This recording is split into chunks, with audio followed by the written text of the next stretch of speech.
Tired of the everyday routine? Ever dream of a life of romantic adventure? Want to get away from it all? We offer you Escape, designed to free you from the four walls of today for a half hour of high adventure.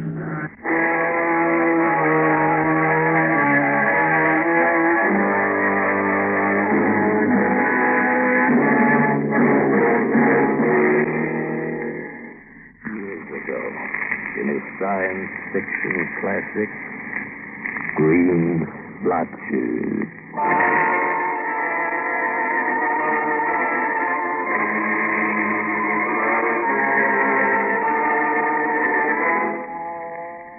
There is no longer any doubt in my mind. Though he walked like a man and talked like a man, Mr. Three was not a man, but a plant. And his country, which he called One, is not to be found upon the earth.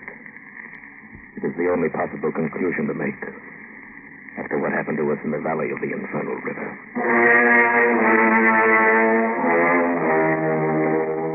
The three of us constituted the DeLong geographical expedition to explore and map the wild, uncharted region of the Andes between Peru and Chile.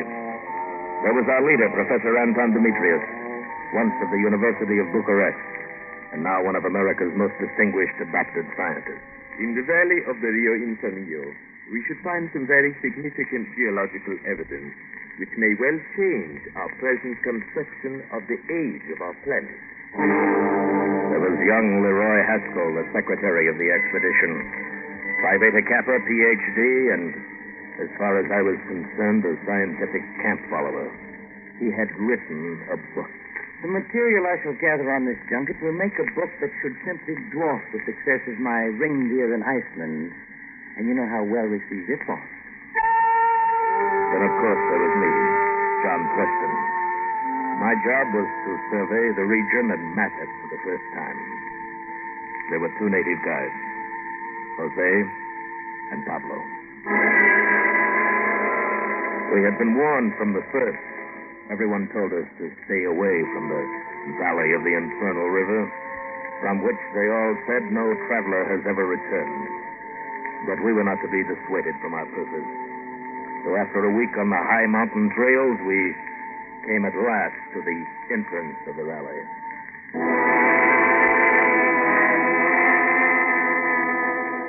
A chasm that could hold 10 Grand Canyons. A vast and forbidding valley.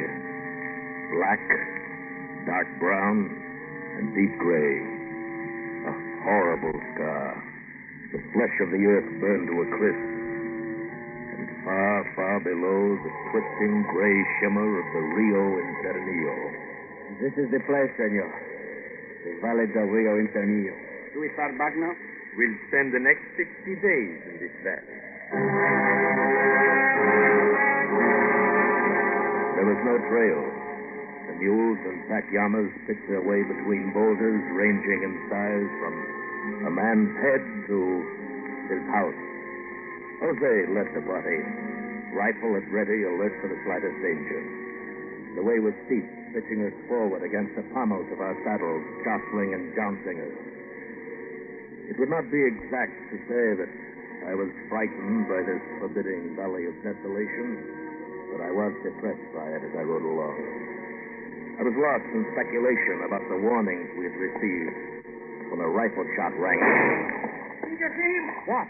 Hermano, something behind that rock. Jose had slipped from his saddle, his rifle barrel still smoking. Jose, come back here. But he had disappeared among the boulders, swiftly stalking an unseen prey. What was it, Pablo? Did you see? It was a man. Look, there they go. Down there between the rocks. Come on. We slipped from our mules and started down toward the spot where we had seen Jose running after a fleeting, yellowish figure. It is Jose. Hurry. But when we got there, all we found was Jose's gun. That was all, except a splotch of green liquid on the stone, and smaller splotches of green splashed on one boulder after another, leading off toward the river. We We followed the trail of green splotches, but they dwindled out a quarter of a mile away. We searched for Jose all afternoon, but finally gave up. Toward sundown, pitched our camp near the rocks with the green splotches. While Pablo prepared the evening meal, Professor Demetrius finished a chemical analysis of the green stain. Well, gentlemen, this material is chlorophyll. Chlorophyll? Pure chlorophyll. The substance that makes all plants green. Where would chlorophyll come from in this godforsaken place where there aren't even any plants? That is a mystery we must set out to solve. Oh, look. Look, the moon's rising.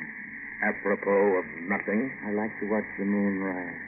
I find it a source of inspiration. Source of inspiration. Sometimes that knuckle-headed secretary was more than I could bear. In the midst of the riddle of the chlorophyll, he seeks the inspiration of the rising moon. Nevertheless, a moment later, the professor and I also stepped out of the tent into the crisp evening air.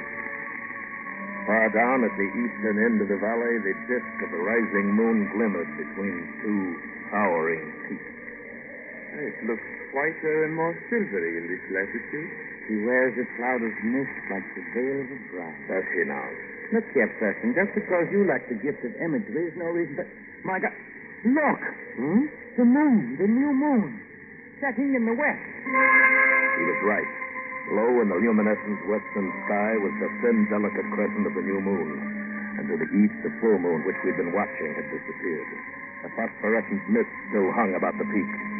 And as we watched, it slowly faded away and left the valley of the infernal river in deepest blackness. It was more than my mind could cope with, but it didn't bother our bright young man. Next evening, Leroy had a curious report for us. Well, I sold a copy of my book today, Reindeer and Iceland. What? Yes, I got this for her. Gold. Nuggets of gold. Yes, that's right. Who did you sell it to? Yes, what sucker gave you all that gold? An Indian.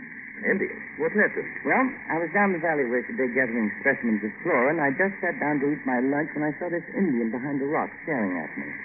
Then he saw the corner of the book sticking out of my knapsack. He pointed at it, and he said, "What is that, Reindeer and Iceland?" I was surprised. And then he said just what I had been thinking. That book has a wider reputation than you imagine. I thought it'd be quite a gag to sell one of my books to a Peruvian Indian, so I went into a long spiel about what a really fine and useful book it is. That shouldn't have been difficult for you. It wasn't. I ended by telling him that he could have this valuable and excellent example of American literature for only $3.50. What is $3.50? He said. Have I got $3.50? I was just wondering about that, I said. Turn your pocket inside out in the seat. He did, and a lot of pieces of metal spilled on the ground. I took the gold nuggets and told him I'd include the other 4 copies I brought along. He's dropping back more for them. That's nice. Well, I think I'll turn in. It's been quite a day. Yes, hasn't it? If I brought more copies of my book, I could clean up down here. Next morning, I was awakened by the sound of groaning coming from Haskell's cot.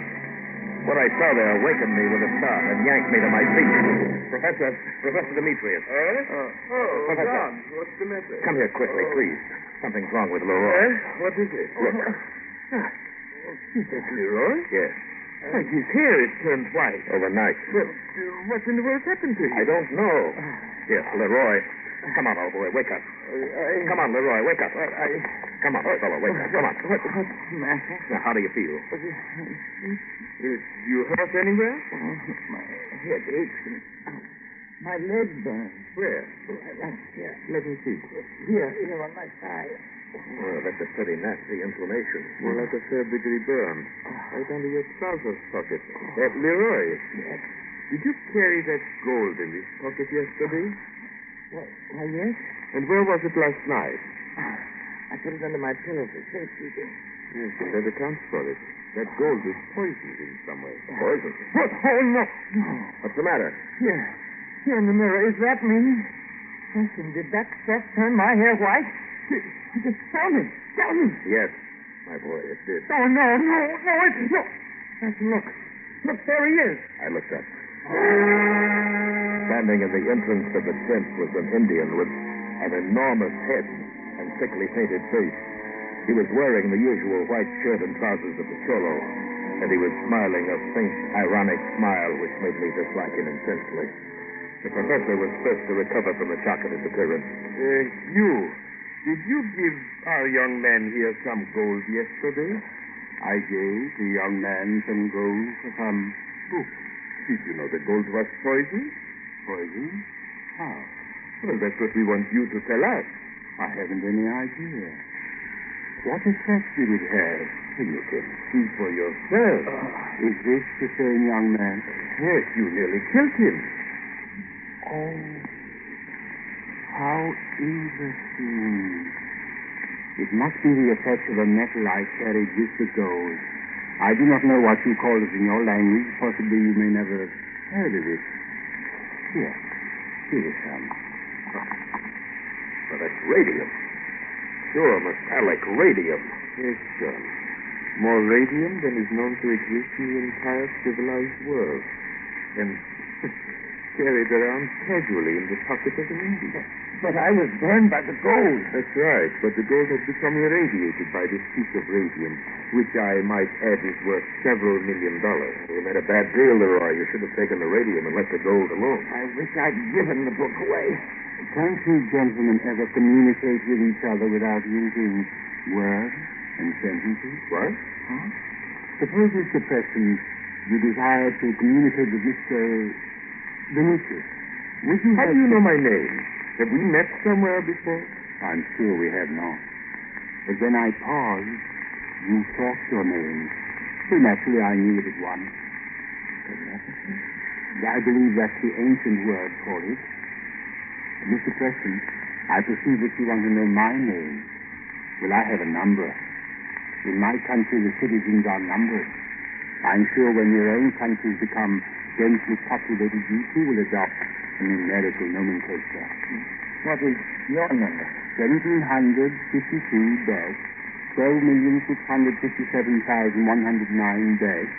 1752-12,657,109-654-. That's not become a little hard to remember.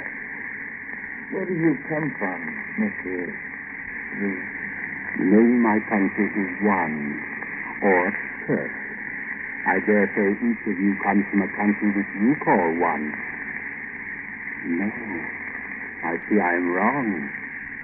America? Romania. Very pretty name, but quite unscientific. Can you read our thoughts before we speak? Certainly. I take the language formed right out of your own minds and use them.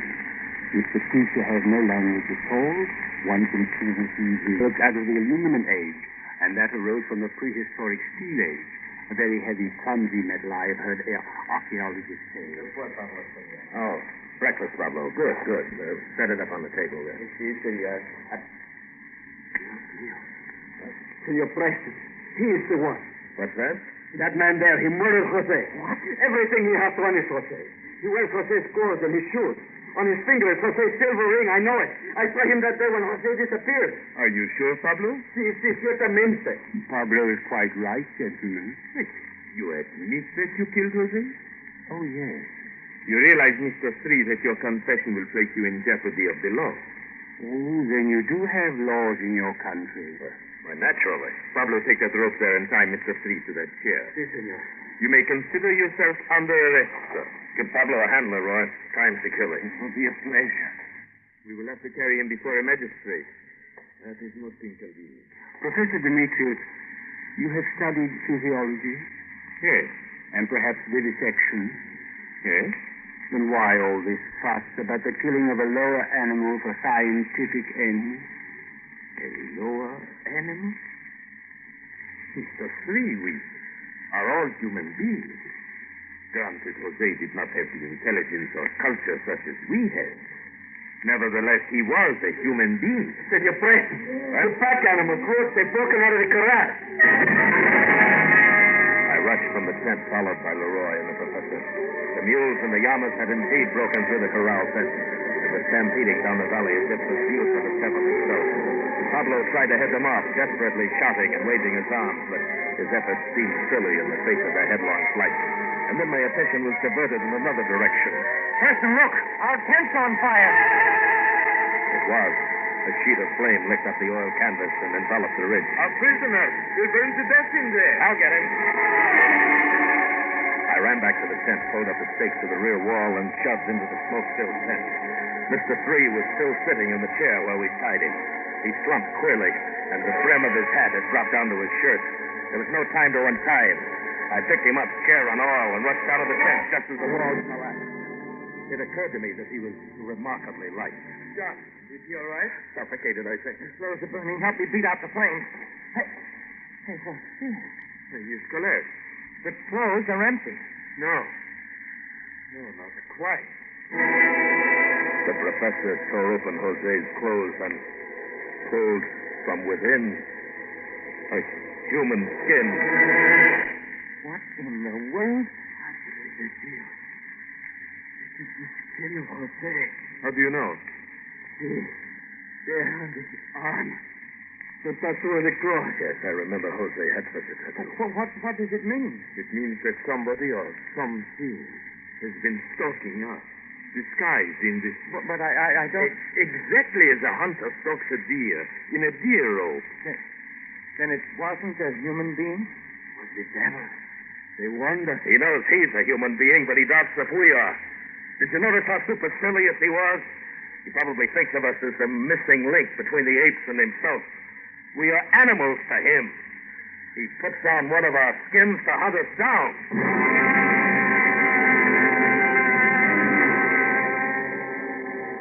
As we stood in the merciless sunshine in that black valley of hell, we were 4 frightened men, powerless to combat the kind of magic or witchcraft or super science which opposed it. And then I noticed a strange thing.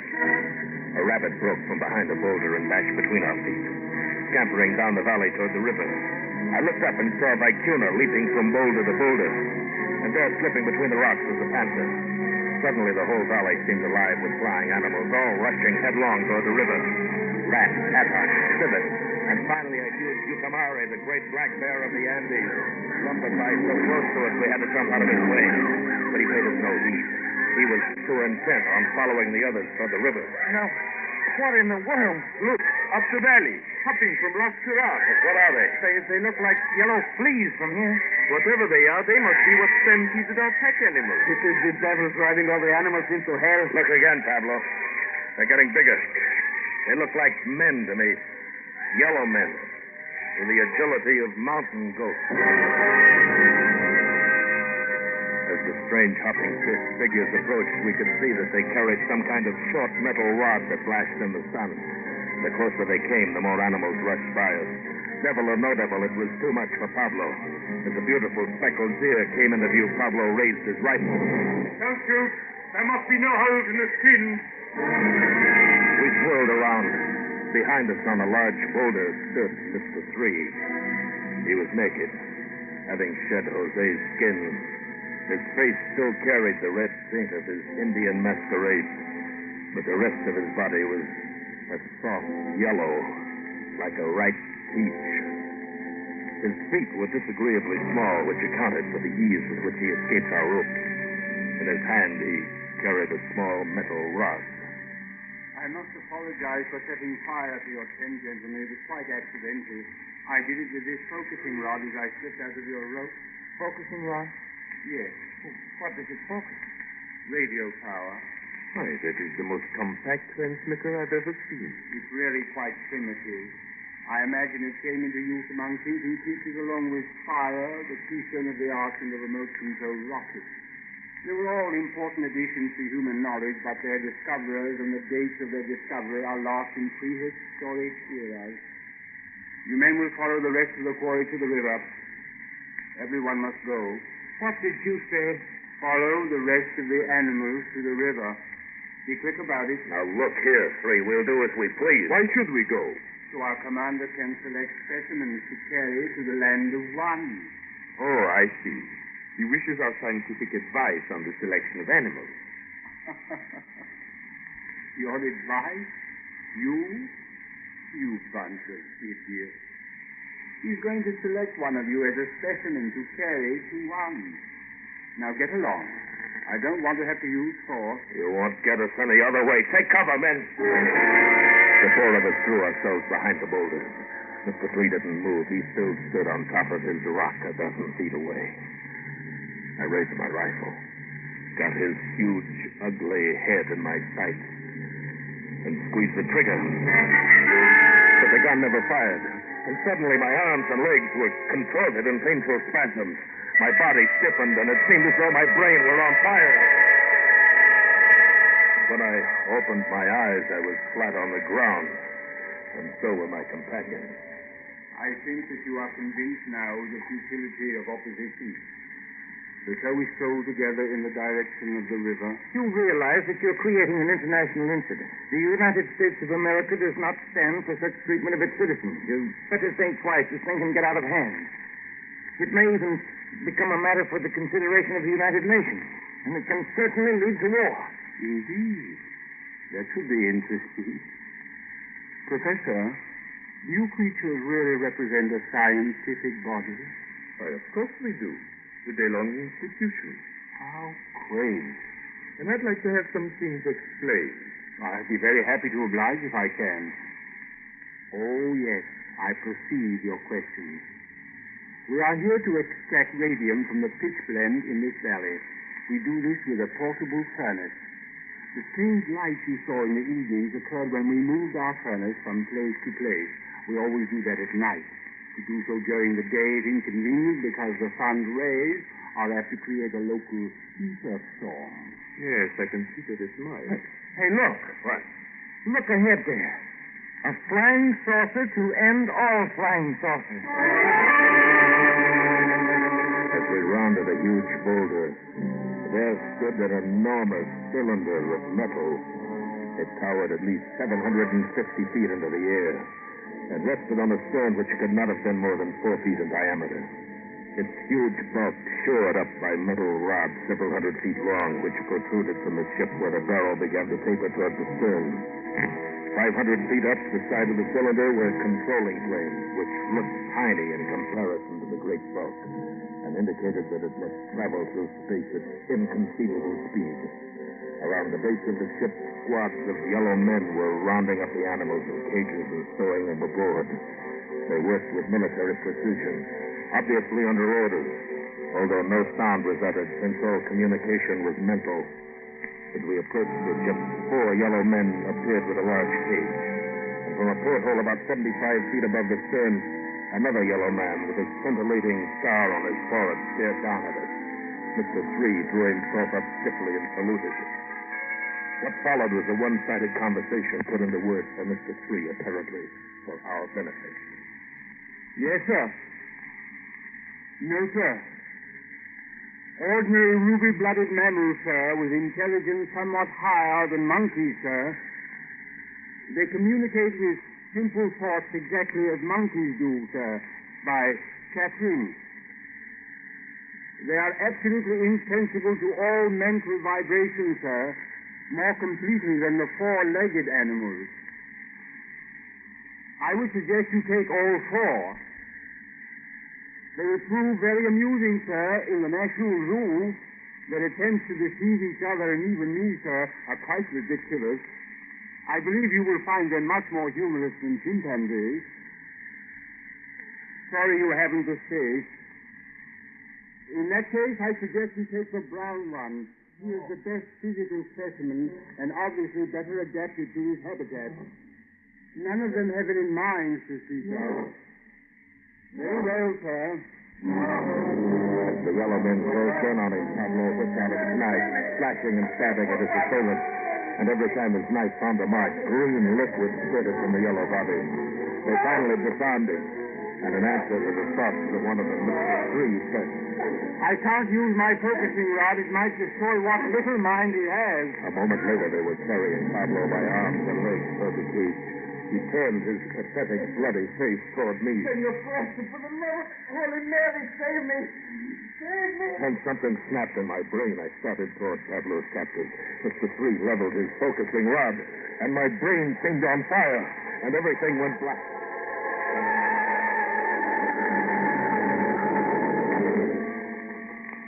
When I came to, The yellow men had vanished.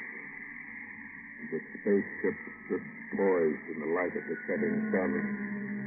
Their ports and hatches closed.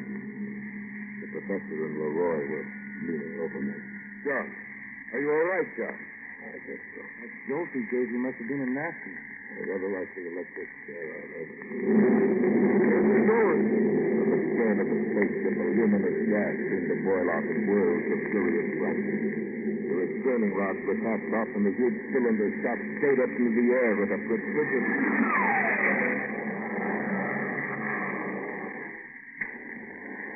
Blue, green, yellow, orange, red. And disappeared. You mean exactly, John. It was going so fast, the light of the exhaust ran through the entire color spectrum. It was traveling at least at the speed of light, 186,000 miles per second. Look that phosphorescent glow. It's all over the hill. Yes. And it's all over us. Yes. I believe we are covered with the residual emanations of radium. I suggest we go down to the river and wash it off. Otherwise, it will presently kill us. Professor, Yes? did you notice the green liquid spurting from those creatures when Pablo knifed them? Like green blood? It was not blood. It was chlorophyll. But how could... You see, gentlemen, Mr. Three and his comrades were not animals. They were plants. What? Possible. But true. Well, Leroy, you should be able to write quite an interesting book about this expedition. One that might even outsell Reindeer in Iceland. Yes, Professor. But who would believe it?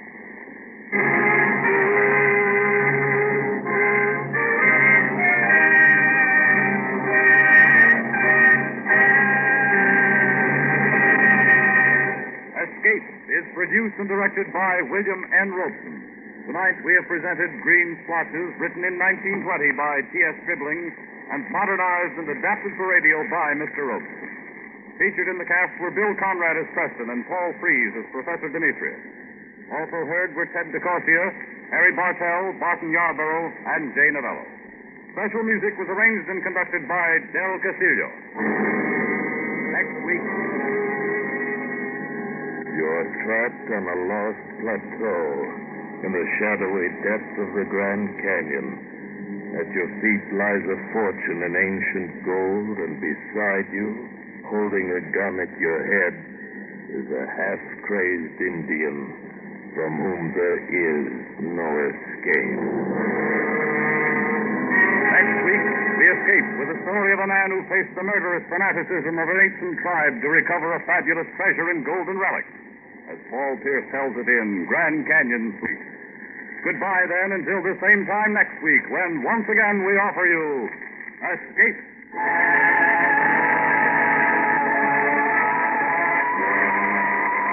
Maybe you think there's no such thing as flying saucers, but Charlie McCarthy claims to have captured a flying saucer pilot as he gets Van Heflin into the plot this Sunday night. You'll find it as merry a spin as Charlie and Edgar Bergen have taken you on. And there's plenty of fun earlier when Al Jolson trades gags with Jack Benny.